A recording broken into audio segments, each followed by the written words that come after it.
In the winter of 1860, Cambridge, Massachusetts, captures the essence of an American Christmas.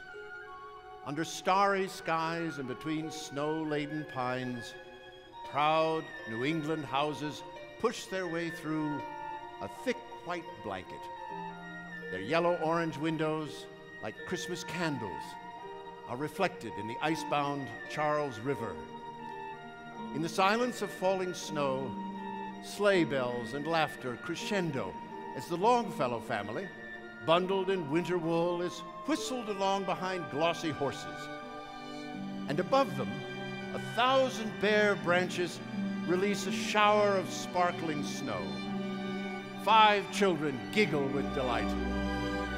And ringing down cobbled lanes, across fields and through the wooded hills and valleys are the bells, single steeple bells, and bundles of carolyn bells, playing those old familiar carols that make Christmas, Christmas. To men and women of goodwill everywhere, this is the music of hope and peace.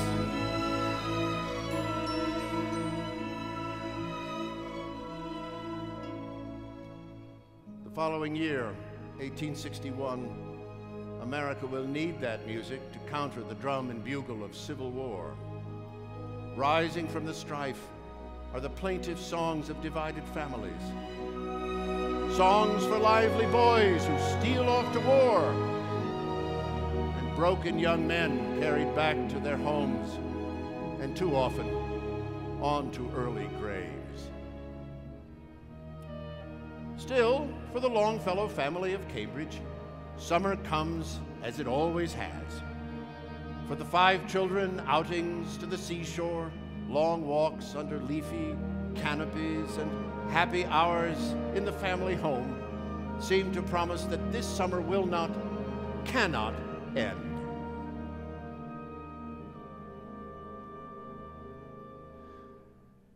Then on Tuesday, July 9th, a fire in the Longfellow home claims the life of the children's mother, Fanny. Trying to rescue her, her husband, Henry, is severely burned on his hands and face.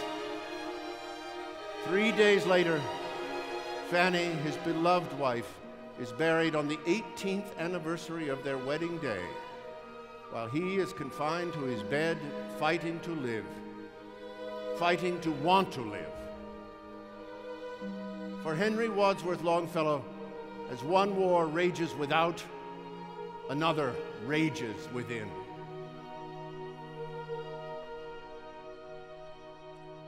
For the next 2 years, Christmases come and go. Henry writes, "How inexpressibly sad are all the holidays. A Merry Christmas, say the children, but that is no more for me. Perhaps someday God will give me peace." And then Henry learns that his eldest son, Charles, who ran away to join the army, has been critically wounded in battle. Henry rushes to Washington to bring his son home, and after days of searching, he finds him barely alive. With the outbreak of war, Fanny's terrible death, and now 2 years later, his son desperately clinging to life, we should not be surprised that on Christmas Day, 1863, Henry reaches for his pen and writes, "It was as if an earthquake rent the hearthstones of a continent, and in despair I bowed my head. There is no peace on earth, I said, for hate is strong and mocks the song of peace on earth, goodwill to men."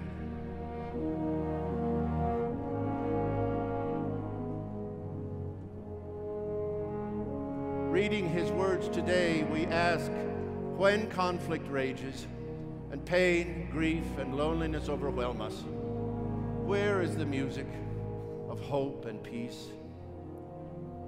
For Henry, the answer to that question has everything to do with Christmas. After Fanny's death, he had written, "So strong is the sense of her presence upon me that I should hardly be surprised to look up now and see her in the room. Death is a beginning, not an end." On that Christmas morning, it is clear to Henry that war injury, and even death are not the end. The rising sun turns the icy river to silver, and the windows of the Longfellow home to gold. Henry's children, bundled in winter wool, are whisked past snowy fields, through wooded hills and valleys, along the road to home. They look up, blinking and giggling in the falling snow, and they hear the sounds that make Christmas Christmas. They hear the bells. From his desk, Henry hears them too. Renewed, he plunges his pen into fresh ink, joyfully drawing it across a sheet of snow-white paper.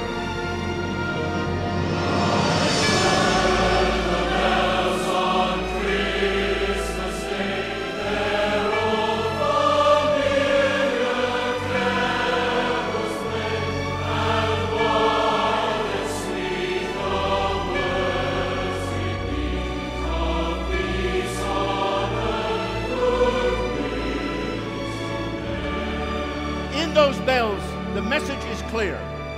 On Christmas Day, a child was born in a stable. Of that child, Henry writes, "Though in a manger thou draw breath, thou art greater than life and death." And so he is.